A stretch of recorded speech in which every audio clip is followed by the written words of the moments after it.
Los apóstoles. Su líder está muerto, pero no permitirán que su mensaje muera.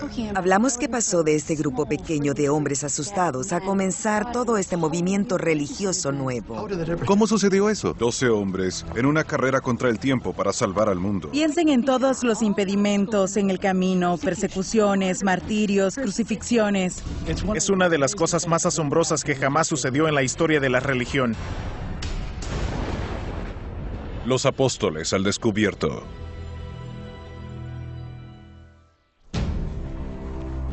El camino a Jerusalén, 30 después de Cristo. Es un viernes, cercano al Pesaj, o muy cerca del Pesaj. Le llamamos a ese día hasta el día actual Viernes Santo, pero no hay nada bueno acerca del primer Viernes Santo de Jesús.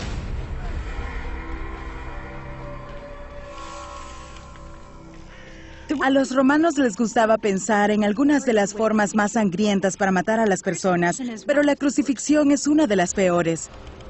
Lo más difícil de la crucifixión es la respiración. El criminal debe intentar levantarse en la cruz. Estás vivo siempre y cuando puedas levantarte y tengas suficiente espacio en tu pecho para que los pulmones trabajen.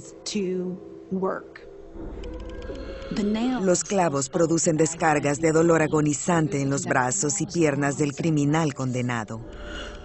Cuando te cansas demasiado, el peso recae en los pulmones y luego te asfixias, pero a veces eso puede tomar días. Se pretendía que las crucifixiones fuesen disuasivas. Servía como una advertencia para otros. Si te rebelabas en contra del Imperio Romano, también morirías de esta manera horriblemente humillante e insoportable. No por nada la palabra crucifixión significa en la cruz. Esta muerte terrible, esto podría pasarte. Históricamente, no imagino a multitudes rodeando a Jesús. María Magdalena y las mujeres se mantenían vigilantes, pero los apóstoles, los discípulos en los que más confiaba Jesús, no están ahí. Notablemente están ausentes.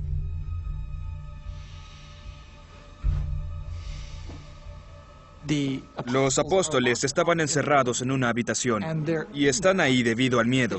No tenían ni idea de cuál sería su destino.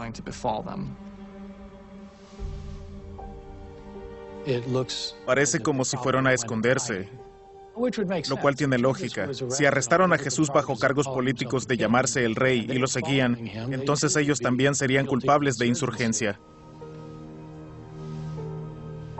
Todo lo que sabían era que lo siguiente sería escuchar un golpe en la puerta y los guardias romanos estarían ahí para arrestarlos y ejecutarlos también.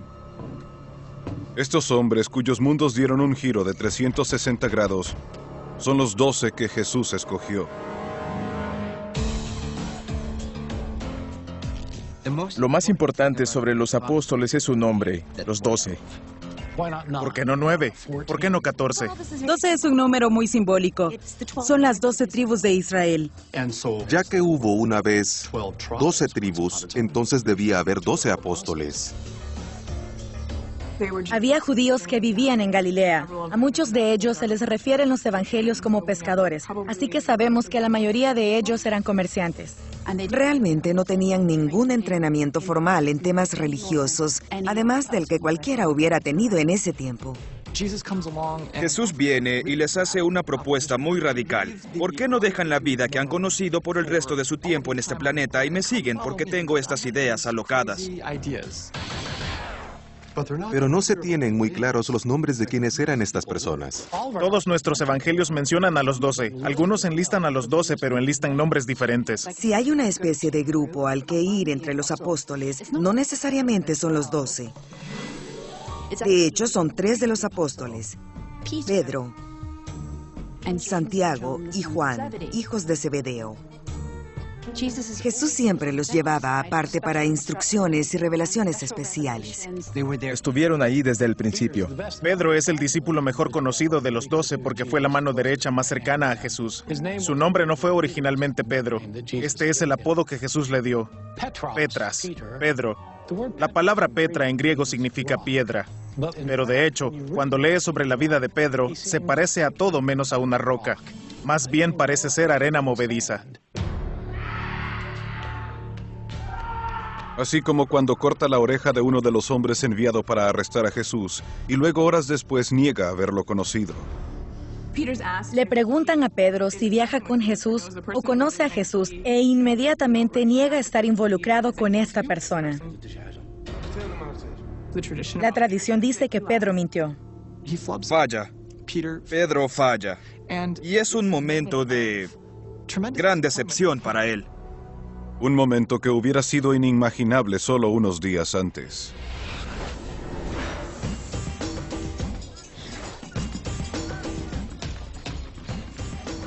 Los apóstoles viajaron con Jesús y su grupo pequeño de seguidores a Jerusalén para celebrar las Pascuas judías o Pesach. Pesach es la celebración de liberación de los israelitas de la esclavitud egipcia. Pero también se anticipan al futuro porque esperan que Dios los libere de sus opresores actuales, que son los romanos. El gobernador romano actual era Poncio Pilato y particularmente sabía cuán rápido podían cambiar las cosas para peor. Para los romanos, Jesús no era nadie, pero no podían arriesgarse a que se convirtiera en alguien. Y para Pilato, la forma en que Jesús y los apóstoles entraron a Jerusalén es una provocación a la autoridad del imperio.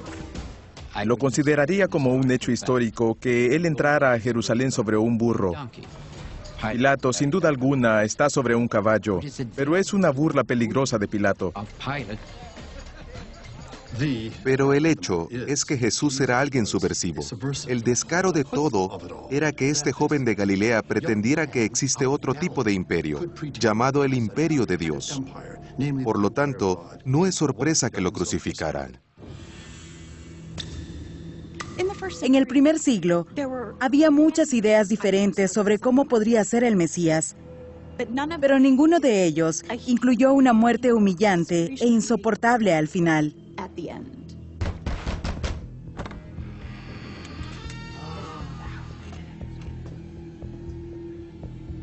En este punto, cuando suben a la habitación de arriba, están aterrorizados, confundidos y angustiados.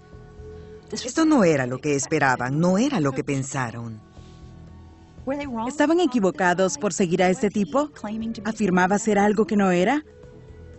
Estas son personas que dejaron a sus familias, quienes literalmente abandonaron sus vidas para seguir a este tipo. Simplemente no podían regresar y decir, vaya, me equivoqué. Así que debían descifrar qué hacer. Solo horas después de que lo crucificaran, Jesús de Nazaret está muerto. Su muerte llevaría a los apóstoles a algunos de los eventos más misteriosos de los inicios de la cristiandad. 2 días después, en una mañana de domingo, Es el primer día de la semana. Un número de mujeres seguidoras de Jesús, que incluyen a María Magdalena, llegan a la tumba con algunas especias. Para su sorpresa, entran a la tumba y está vacía. el cuerpo de Jesús no está. Las mujeres son las primeras en entrar a la tumba desde que la sellaron 2 días antes. Y luego, una pista secreta se revela. 2 figuras deslumbrantes se les aparecen. Una de las figuras les dice, ¿por qué buscan entre los muertos al que está vivo? Las mujeres huyen. María regresa con los apóstoles para reportar sobre las visiones extrañas y el cuerpo desaparecido. Pero ellos no lo creen. Por razones obvias, porque parece increíble que alguien resucitara de entre los muertos. Pedro, ¿quién lo hubiera pensado? Regresa y descubre que las mujeres tenían razón. La tumba está vacía y Jesús está desaparecido. Creo que la realidad es que los historiadores no saben qué sucedió con la tumba vacía. Creo que lo que sí sabemos con una seguridad razonable es que un tiempo después que Jesús muriera, algunos de sus seguidores decían que había resucitado.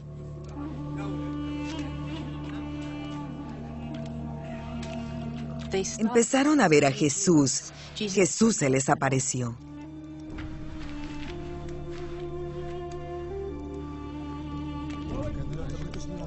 Y luego, sucede otra vez. Jesús se le aparece a sus discípulos y de hecho piensan que es un fantasma.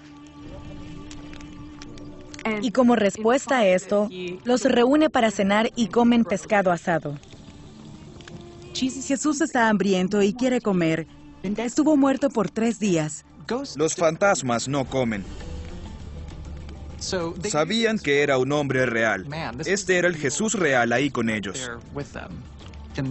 El mensaje que obtienes es que Jesús está de regreso, casi extraordinariamente normal como solía serlo. Esto no es una visión. Este no es un fantasma. Esta es una resurrección corporal.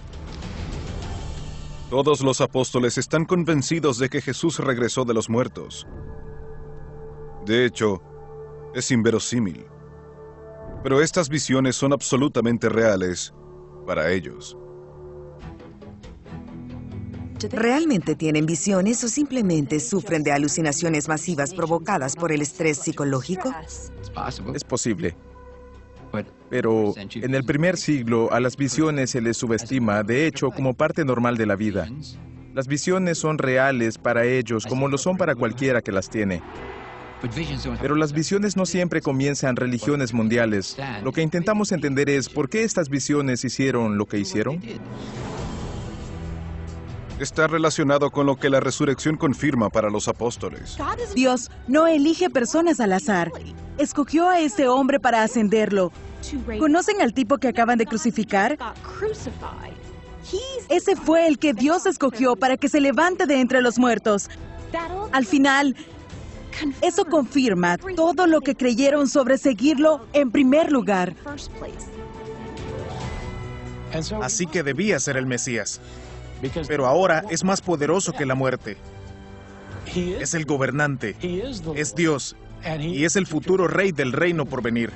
Jesús resucitado les dice a sus hombres que son los escogidos para difundir su palabra a cada nación en la tierra. Pero antes de que eso pueda pasar, necesitarán el poder. No dice cuándo y no dice cómo vendrá. Luego Jesús asciende a los cielos y deja a sus apóstoles con el misterio más grande de sus vidas. 30 después de Cristo, norte de Judea. De acuerdo a los evangelios, los apóstoles realizan un viaje desde Galilea a Jerusalén para esperar una señal de Jesús. Es casi imposible saber si y cuándo ese viaje realmente se realizará. Desafortunadamente, registros históricos del Imperio Romano no nos dicen nada sobre los inicios de la cristiandad. Este es un agujero negro completo. Pero un lugar para buscar pistas es un libro en la Biblia. El libro de Hechos es nuestra primera historia sobre la iglesia. Lucas, realmente no sabemos quién lo escribió, pero le llamamos Lucas. Él escribió Hechos para contar la historia de los inicios de la iglesia. Los Hechos de los Apóstoles nos ofrecen un buen relato, no es historia. Es una mezcla de hechos y ficción, desde un punto de vista quizás hasta unos 100 años después de la muerte de Jesús. Al contarles estos eventos poco convincentes, Lucas intenta seducirte para querer escuchar la historia, escuchar más, y quizá incluso unirte al movimiento. El libro de Hechos comienza con una serie de eventos milagrosos. Uno de los primeros ocurre en el Festival de Pentecostés, la palabra griega para la fiesta judía de Shavuot. Se celebra el momento en que Dios le dio a Moisés los 10 mandamientos. Pedro preside cuando de repente El Espíritu aparece. De repente se escucha este sonido de un viento arremolinado. Y lenguas como fuego se posan sobre cada uno de los discípulos. Súbitamente, los discípulos empiezan a hablar en otras lenguas. No se refiere a hablar en lenguas como iglesias carismáticas. Se refiere a un curso de idiomas instantáneo. Todos pueden hablar cualquier idioma. Jesús no está, pero su espíritu está aquí. Y su espíritu es un empoderamiento impulsor. Es una historia muy fantástica. De acuerdo con el libro de los Hechos, Pedro se levanta el día de Pentecostés, predica un sermón y miles de personas se convierten. Pocos días después predica otro sermón y miles más se convierten. Y así, en un par de meses, Jerusalén es 2/3 cristiana. Eso es completamente falso. No hay forma que eso pasara. Mi corazonada es que se trata de docenas de cristianos que llegaron a la iglesia en los años 30. Posiblemente eran cientos de cristianos, pero no decenas de miles. Pero los números claros no son el punto de la historia de Pentecostés, sino que es sobre cómo los apóstoles se transformaron. Y ese es el punto clave. Se sienten empoderados de salir y difundir el mensaje. Este es el punto en el cual se gradúan de ser discípulos y pasan a ser apóstoles, mensajeros de Dios. El término apóstoles proviene de la palabra griega apostolos, lo cual significa enviado, enviado a una misión. Están a cargo de difundir el mensaje desde Jerusalén hasta el fin del mundo. Pero antes de poder conquistar el mundo tendrán que encargarse de Palestina, un paso a la vez. Este fue un movimiento pequeño al inicio. No había iglesias, no había catedrales, nada se construía. Mi suposición es que Jesús estaría sorprendido, si no paralizado, por lo que vería en la iglesia establecida actualmente. Jesús no encontró nada. Era un judío con un mensaje judío sobre Dios y el imperio de Dios. Ciertamente Jesús no se imaginó nada que involucraría la construcción de edificios, tener presupuestos grandes y estar involucrado políticamente con el status quo. Jesús realmente estaba en contra de todo eso y tenía una visión diferente. Realmente no estaban interesados en construir iglesias o cualquier otro tipo de estructura, porque el fin del mundo se acerca. El mensaje de Jesús parecía ser que el reino de Dios se acercaba inminentemente. El hecho que Jesús resucitó de entre los muertos es una señal de que el fin de los tiempos comenzaba, y aquellos que lo siguen, aquellos que creen en Dios, se salvarán. No tenía sentido construir edificios si los destruirían todos en 2 o 3 años. Así que su modelo era ir a algún lugar para evangelizar y luego continuar en otro lugar. Pensaron que estaban al borde del fin de los tiempos y eso estimuló a los apóstoles para que difundieran el mensaje tan rápido como lo hicieron. Este tipo de estilo de vida errante realmente podría describirse como un tipo de falta de vivienda reveladora. Pero debían reunirse en algún lugar, así que la pregunta es, ¿a dónde? Los paganos tienen templos. Los judíos tienen sinagogas. Los apóstoles tienen el comedor. Probablemente los apóstoles se reunían en hogares privados. Y difundían el mensaje de Jesús de esa forma. Las mujeres que eran responsables de administrar la vida doméstica con frecuencia eran muy importantes en estos hogares. Había mujeres ricas que abrían sus hogares y les ofrecían a los discípulos hospedaje y alimentación. Las mujeres en general servían como patrocinadores de los apóstoles. Algunos estudiosos creen que María Magdalena era una de un número de mujeres ricas que apoyaban a sus apóstoles y a sus seguidores. Sabemos que hay un lugar en Lucas que menciona que ofrecía sus recursos al movimiento de Jesús. Pero ¿de dónde provenía su dinero?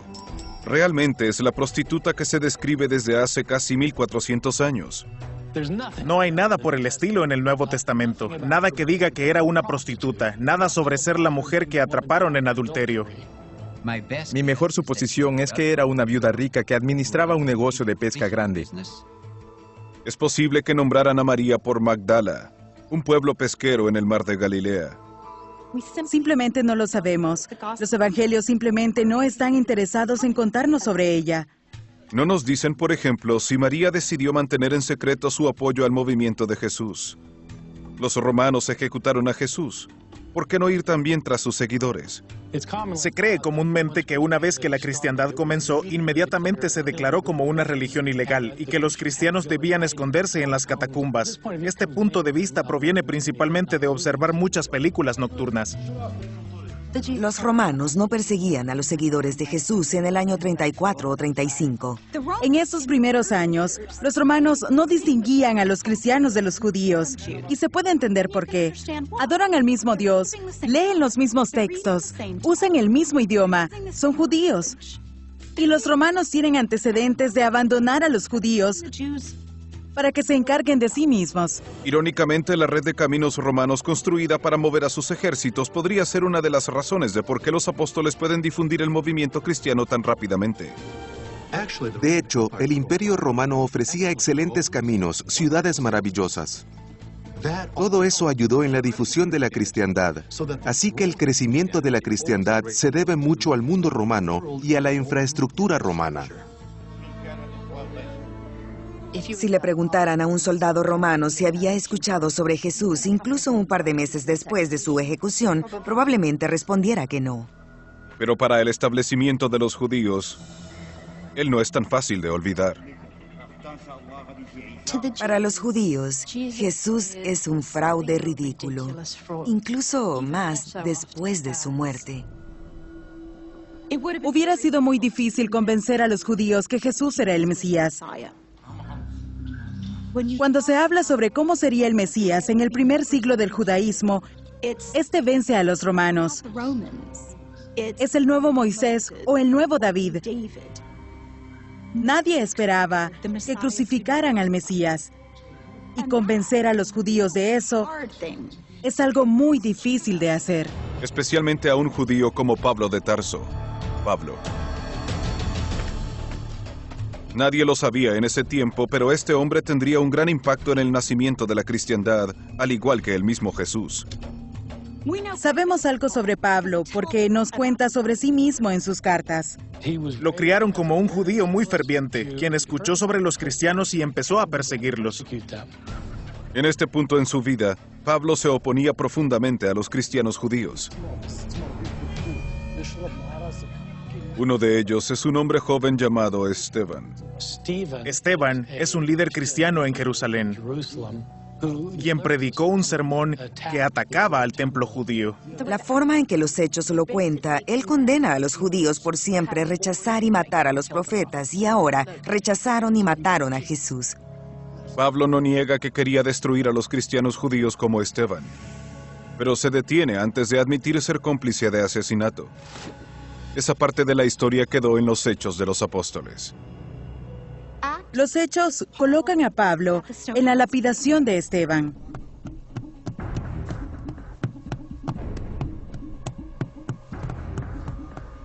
El Sanedrín, el Consejo Mayor Judío de Sabios en Jerusalén, condena a Esteban a muerte por sus creencias subversivas. Es el primer martirio cristiano y sucede afuera de Jerusalén.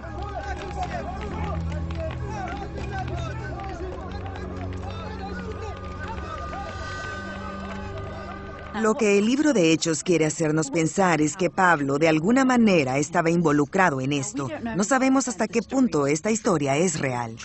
Si intentamos ver una narrativa realista, esta no es una narrativa realista. Por una cosa, coloca a Pablo en Jerusalén. El mismo Pablo dice que nunca estuvo en Jerusalén. Lucas presenta la muerte de Esteban como un tipo de acción mafiosa, donde todos tienen un ataque de ira y corren a lapidarlo. Los romanos no permitían que los judíos se ejecutaran entre ellos por diferencias religiosas. Habría demasiado desorden. Ya sea la verdad o ficción, la presencia de Pablo en la lapidación de Esteban establece uno de los giros más dramáticos en la historia de la cristiandad. Algo le sucedió, algo que se llamó el suceso en el camino a Damasco, el cual cambió toda su vida. Según el libro de los Hechos, está en camino a Damasco para perseguir a los cristianos con la autorización de los líderes judíos en Jerusalén. Está en su camino cuando ve este destello cegador.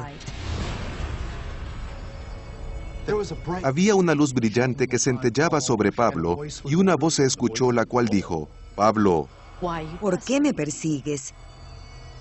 Y Pablo respondió, ¿quién eres?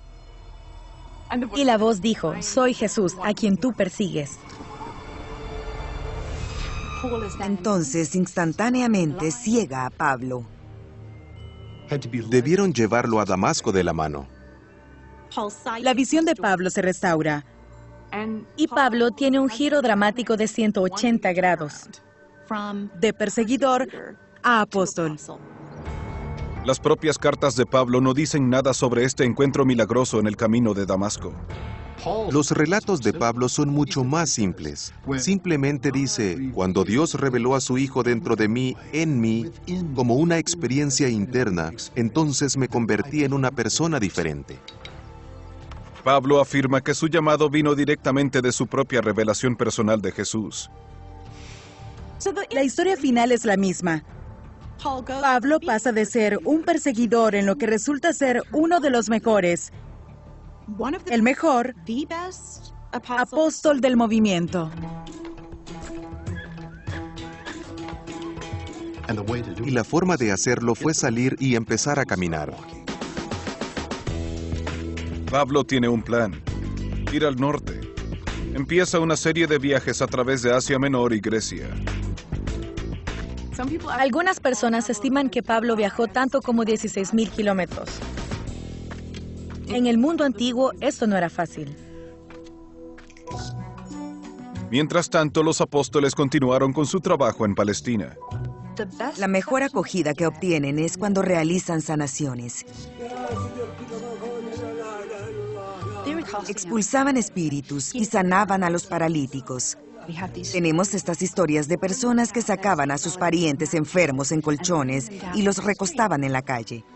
Lo distintivo sobre los seguidores de Jesús es que no aceptaban pago. Y esto es lo que la cristiandad le ofrecía a la gente: cuidados de salud gratis en un periodo donde era muy costoso ver a los médicos. Solo por esa razón, las personas acudían a Pedro, Felipe y Juan en busca de sanaciones. Una vez que estabas ahí y eras parte de un público cautivo, entonces te decían que el fin del mundo estaba cerca. Si no actúas ahora y te unes al movimiento de Jesús, el fin del mundo podría llegar y te irías al infierno. Esta era una oferta de tiempo limitado. Compra ahora o no te salvarás.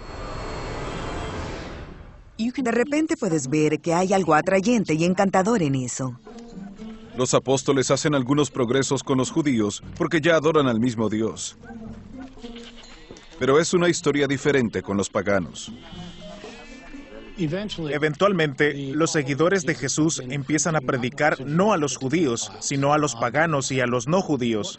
Lo que caracterizaba a los paganos en el Imperio Romano era que todos ellos eran politeístas, adoraban a muchos dioses. Los estudiosos ahora les llaman paganos.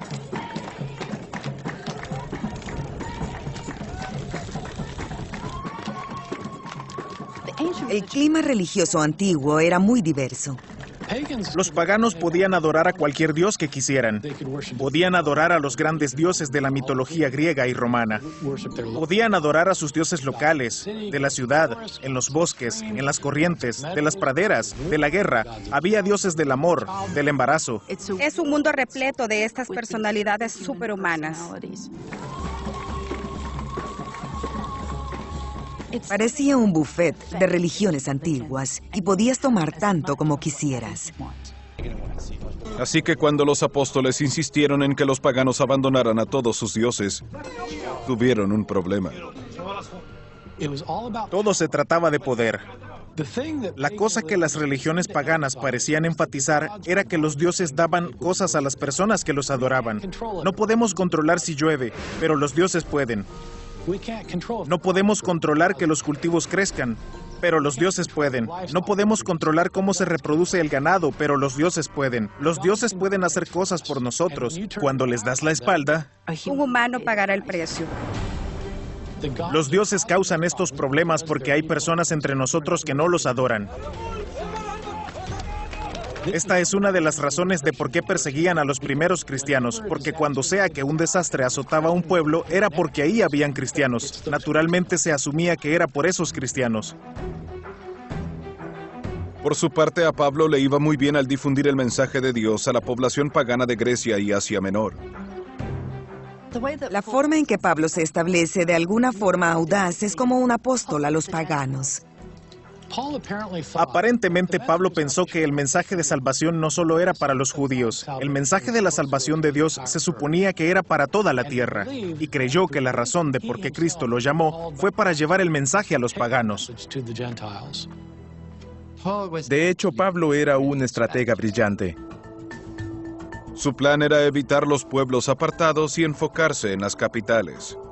Todos llegan a las ciudades de otras capitales, usualmente por negocios y todo tipo de intercambios. Entonces, si llegas a la capital, el mensaje saldrá.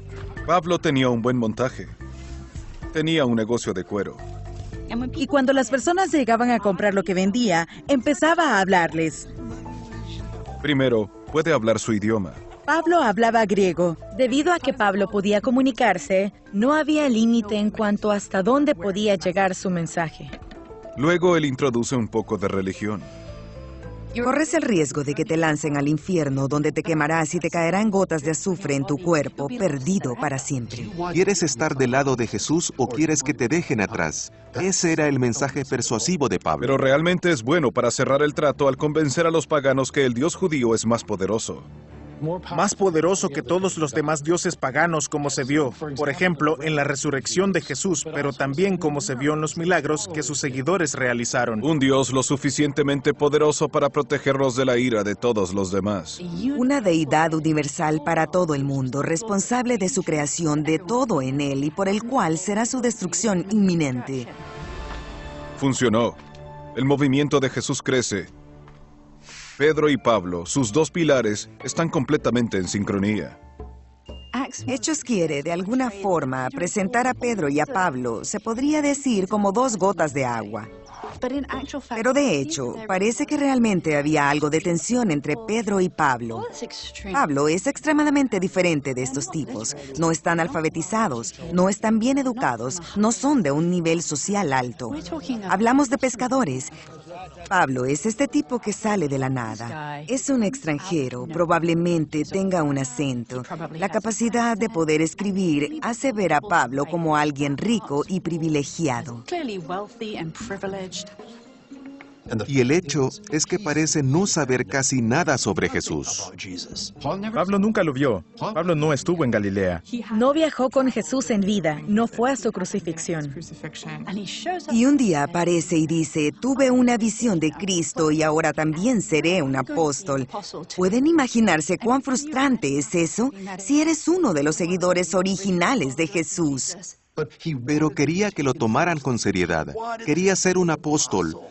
Pero Pablo tenía todas estas cargas en su bolsa porque las personas recordaban, una vez fuiste alguien malo y estabas en contra de nosotros, y ahora dices que eres uno de nosotros, que eres una persona de Jesús. Vamos, Pablo.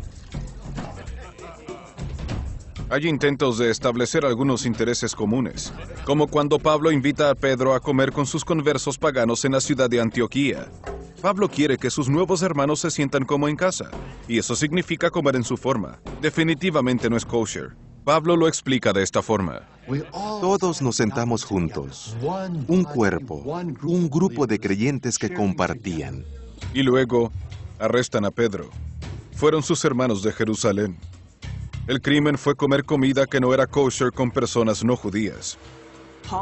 Pablo piensa que si tendrán un movimiento que incluya la conversión de paganos, entonces deben poder cenar todos juntos.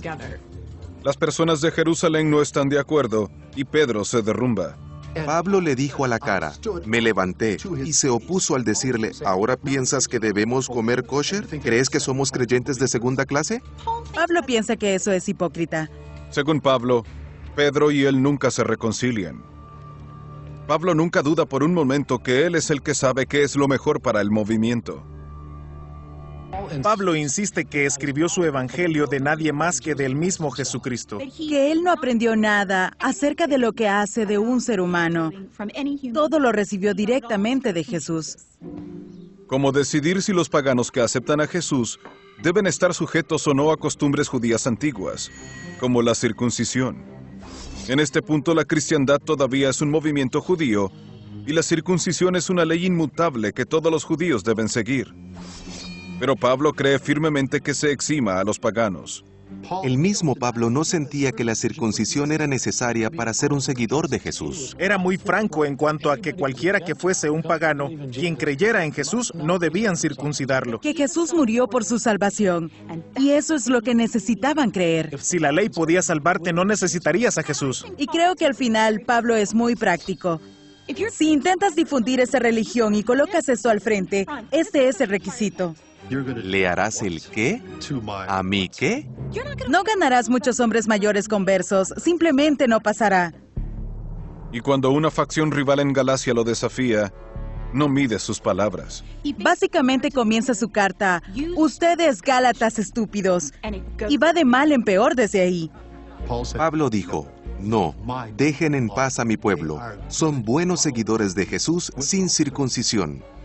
Desearía que aquellos de ustedes que están felices con sus cuchillos y están tan ansiosos por circuncidar, corten sus propias cosas.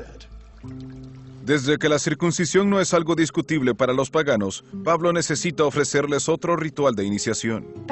El bautizo era una parte integral y muy común del judaísmo antiguo. Y Pablo adapta el ritual como una forma en que los paganos vuelvan a nacer como seguidores de Jesús. Es un nuevo comienzo. Puedes comenzar todo otra vez en el movimiento de Jesús. Es impresionante para un hombre que nunca conoció a Jesús. Pero a pesar del éxito de Pablo, habrá muchos obstáculos adelante para el movimiento de Jesús nuevo e inexperimentado. 41 después de Cristo, Judea. Los problemas comenzaron en el año 41 después de Cristo. Roma instituye un rey nuevo en Judea, Herodes Agripa I, un judío. Son buenas noticias para los judíos, no tan buenas para los seguidores de Jesús y muy malas para Santiago. La forma en que el libro de los Hechos lo cuenta es que Herodes Agripa I llegó al poder y para ganarse a los judíos ejecuta al apóstol Santiago con la decapitación. Inmediatamente después de matar a Santiago, Herodes Agripa I se percata del éxito rotundo de esto y arresta a Pedro, presuntamente con la misma intención de ejecutarlo. Está en la cárcel y de repente un ángel se le aparece. Pedro piensa que es un sueño y el ángel le dice que se levante rápidamente. Las cadenas simplemente liberan sus manos.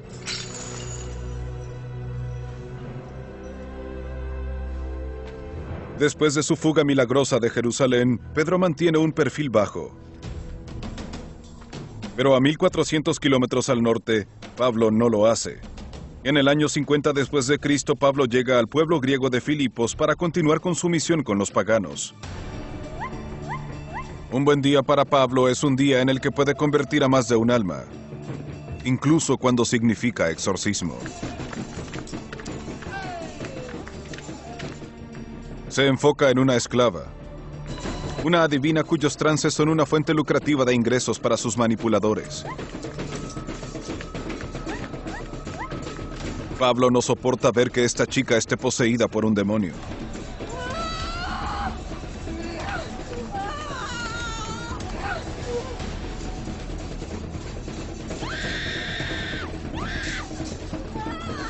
Los dueños de la chica pagan el favor al entregarlo.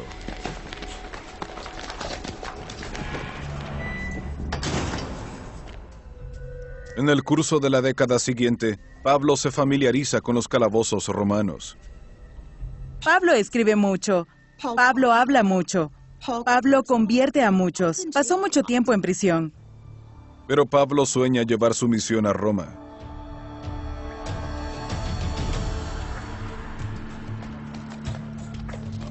Un relato que nunca llegó a la Biblia es sobre la llegada de Pablo a Roma como un hombre libre. Pablo quería ir a Roma para tener una especie de trampolín con el fin de llevar el Evangelio a todas partes de la tierra. Pero la Biblia cuenta una historia más oscura.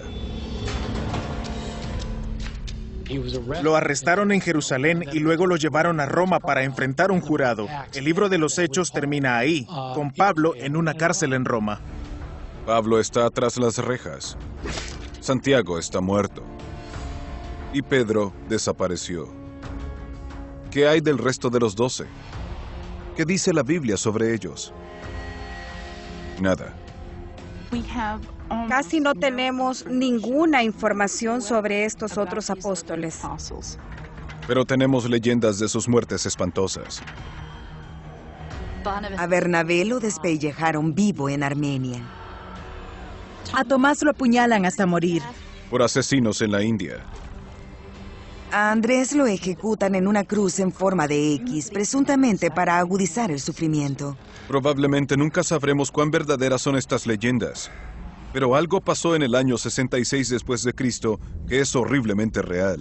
Muchas personas pensaron que el apocalipsis había comenzado. En el año 66, muchas personas de Judea se hartaron de las reglas romanas y hubo un levantamiento. Los romanos sitiaron la ciudad de Jerusalén, un asedio que duró muchos años. Los relatos que tenemos de ese asedio particular de Jerusalén son espantosos. Adentro, las personas morían. Adentro, las personas no tenían agua, no tenían comida, porque los romanos tenían una buena forma de rodear una ciudad amurallada. Simplemente acamparían afuera, se tomarían su tiempo. Esperarían hasta que las personas salieran. Simplemente esperarían a que las personas murieran o se rindieran. Eventualmente, eso fue lo que sucedió entre el año 66 y 70. Los romanos entraron y destruyeron el resto de la ciudad y luego destruyeron el templo de Dios. El templo de Dios sagrado está destruido. Un gran trauma para la comunidad judía. Este fue un evento catastrófico para los judíos antiguos. Y cuando colocan ese evento al lado de este mensaje cristiano de que el fin se acerca, que Dios los enjuicia, los cristianos empiezan a ver la destrucción del templo como un castigo divino por matar a Jesús. Y eso parece ser comprensiblemente un punto divisorio. Un punto divisorio entre la era judía, a la cual pertenecían los apóstoles, y una nueva era que eventualmente se llamaría cristiana. En algún momento, cerca del fin del primer siglo, es la primera vez que los cristianos usan el término cristiano para referirse a sí mismo como tales. En el siglo IV, el emperador Constantino se convierte, y 1000 años después, Roma se convierte en el centro del mundo cristiano. Para Pedro y Pablo, Roma es donde las leyendas dicen que murieron. Tenemos una fuente del primer siglo que indica que Pedro y Pablo murieron durante la persecución de Nerón en el año 64. Hubo un gran incendio en Roma que consumió a la mayoría de la ciudad. Quizás escucharon historias en las cuales Nerón juguetea mientras Roma arde. Fue una publicidad mala para Nerón y necesitaban culpar a alguien. Fue fácil culpar a los cristianos porque de todas formas realmente a nadie le agradaban. Y es posible que Pablo haya sido uno de los cristianos que reunieron para ejecutarlos.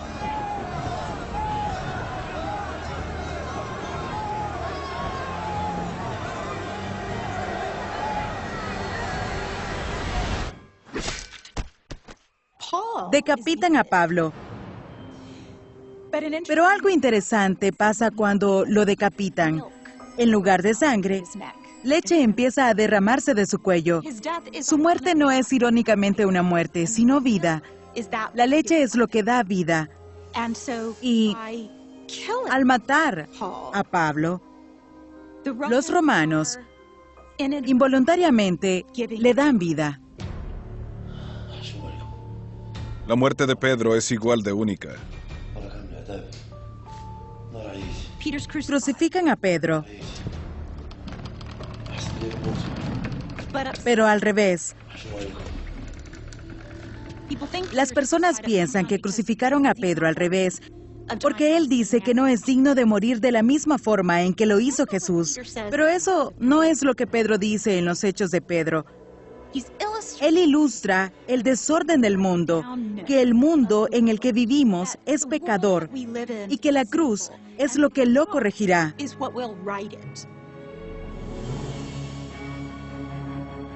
En el año 70, la mayoría de apóstoles probablemente estaban muertos. Y el movimiento está ahora en otras manos.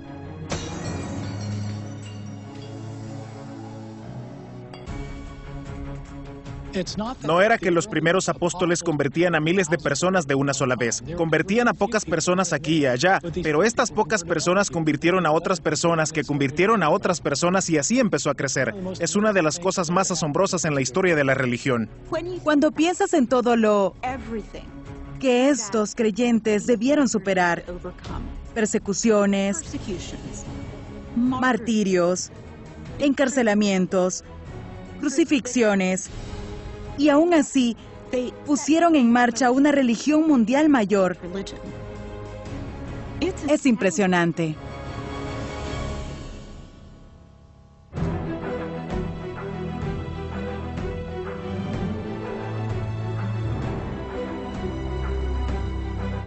Romano, también morirías de esta manera horriblemente humillante e insoportable. No por nada la palabra crucifixión significa en la cruz. Esta muerte terrible, esto podría pasarte. Históricamente, no imagino a multitudes rodeando a Jesús. María Magdalena y las mujeres se mantenían vigilantes, pero los apóstoles, los discípulos en los que más confiaba Jesús, no están ahí. Notablemente están ausentes.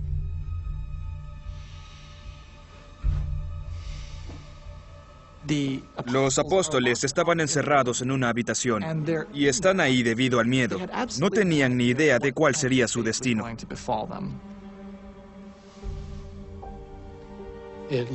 Parece como si fueron a esconderse, lo cual tiene lógica. Si arrestaron a Jesús bajo cargo...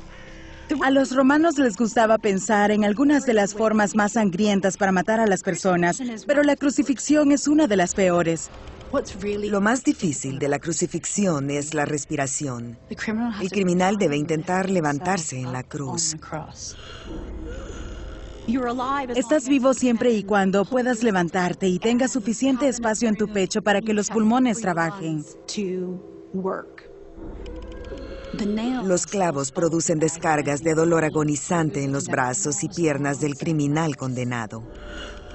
Cuando te cansas demasiado, el peso recae en los pulmones y luego te asfixias, pero a veces eso puede tomar días. Se pretendía que las crucifixiones fuesen disuasivas. Servía como una advertencia para otros. Si te rebelabas en contra del imperio romano, Cargos políticos de llamarse el rey y lo seguían, entonces ellos también serían culpables de insurgencia.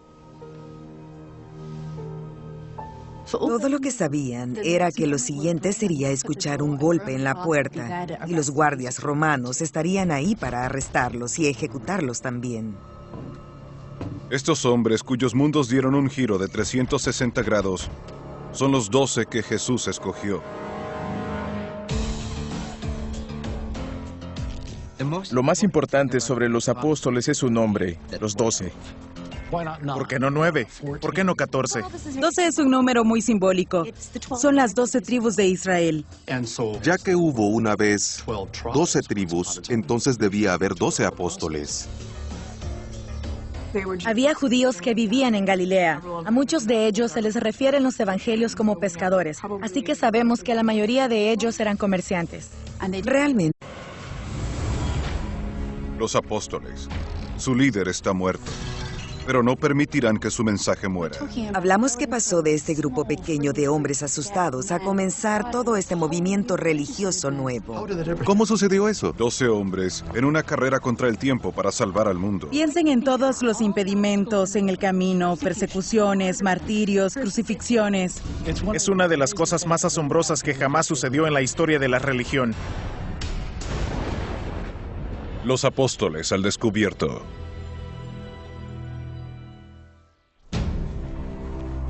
El camino a Jerusalén, 30 después de Cristo. Es un viernes, cercano al Pesaj, o muy cerca del Pesaj. Le llamamos a ese día hasta el día actual Viernes Santo, pero no hay nada bueno acerca del primer Viernes Santo de Jesús.